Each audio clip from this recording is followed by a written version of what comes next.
Knowles on the News. Susan Knowles. I want to talk to you today about white privilege, or what's also called white skin privilege. Now, I don't know about you, but the terminology even right there to me is very racist and very politically incorrect, but doesn't seem to matter because it's the progressive left. They come out with different terminology, and they want to make you think that they know something more than what you know, that they're always smarter. They're the ones with the answers, and they're there to tell you what you need to know and correct what you need to correct. Now, in case you're not familiar with what white privilege is, let me give you a definition. And the definition changes depending upon who's talking about it. But in general, it's a term for societal privileges that benefit white people beyond what is commonly experienced by non-white people under the same social, political, or economic circumstances.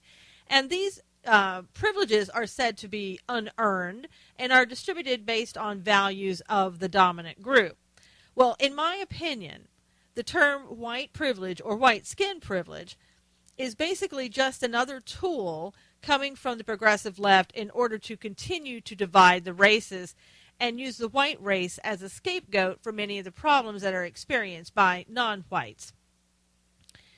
It's also, I think, a way of condemning white people because of the color of their skin under the guise of bringing about awareness. So, you see, it's okay to talk about white people and to point them out based upon their skin color, okay, that you wouldn't be able to do for any other group. But because they're white, somehow, for some reason, it's not considered politically incorrect or racist, which I believe it is both politically incorrect and racist.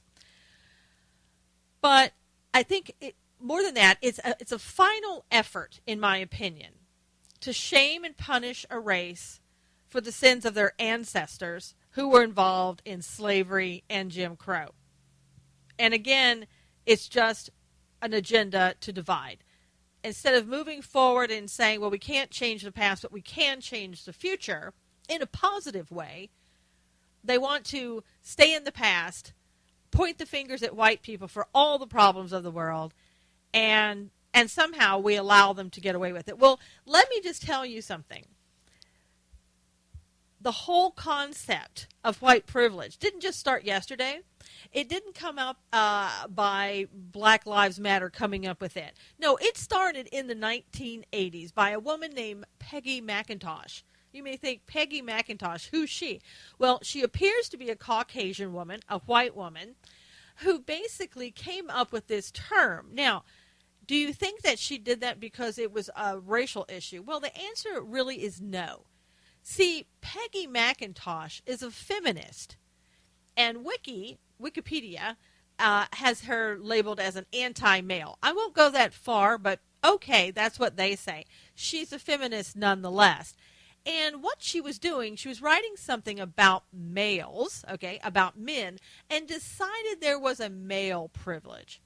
And then she decided that, based upon men having a privilege that's unearned and unacknowledged, that they have, by virtue of being born a male, they have privileges over anyone else. And, you've heard the people talk about it's a good old boy's world, or it's a man's world, or whatever. So, there's probably some merit to that, or at least there used to be, because what we're doing now is we're kind of getting rid of men. I don't know if you noticed that, but we're having them wear skinny jeans, and we're metrosexual, even though they don't do that much anymore. We're trying to get rid of that whole male gender. We're just kind of pushing it aside and not allowing them really so much to be fathers anymore, and kind of downplaying their role in everything. That's my opinion. You could disagree, but that's the way that I see it. So what happened when she was writing about males, she decided, you know what? I think that male privilege is connected somehow to being white. So it went from males to white males, all right? And so any good progressive picks up on that and goes, you know what? Let's just make it for the entire white race, and we'll call it a white privilege. Now, what is so funny about what this woman wrote about, she said that what I believe is that everybody has a combination of unearned advantage and unearned disadvantage in life. Now, she said everybody, okay? Everybody doesn't just mean, she's not referring just to the white population. She means every race.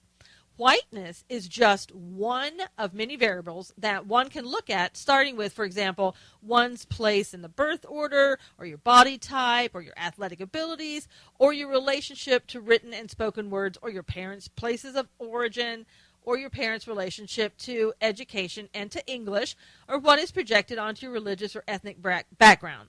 We're all put ahead and behind by the circumstances of our birth. We all have a combination of both, and it changes minute by minute depending upon where you are or where we are, who we're seeing, or what we are required to do. Okay, that is absolutely true. So then why bring it up? Why make it about white people? Why make it a racist concept about white people? In one point in time or another, depending upon who you are, what sex you are, what age you are, where you work, what you do, you have an unearned advantage over somebody else. That's just the way life is. And we're supposed to believe that it's only because you're white that you have that advantage. What this implies to me is that no matter who you are, no matter what time that you're looking at, the time period or the person, you can have an unearned advantage over somebody else. You can also have an unearned disadvantage over somebody else. Maybe you were born innately with abilities that somebody else doesn't have. Maybe you're a great athlete. Maybe you can sing. Maybe you can dance like somebody else can't do. Maybe you were born a genius and somebody else wasn't. So are you supposed to go through life saying, well, I don't have what everybody else has, I wasn't born that way, or I don't have the ability, so therefore you are somehow bad because you do? I think the progressive left needs to get a life, and I think we need to quit listening to them. Until next time, it's Susan Knowles with Knowles on the News.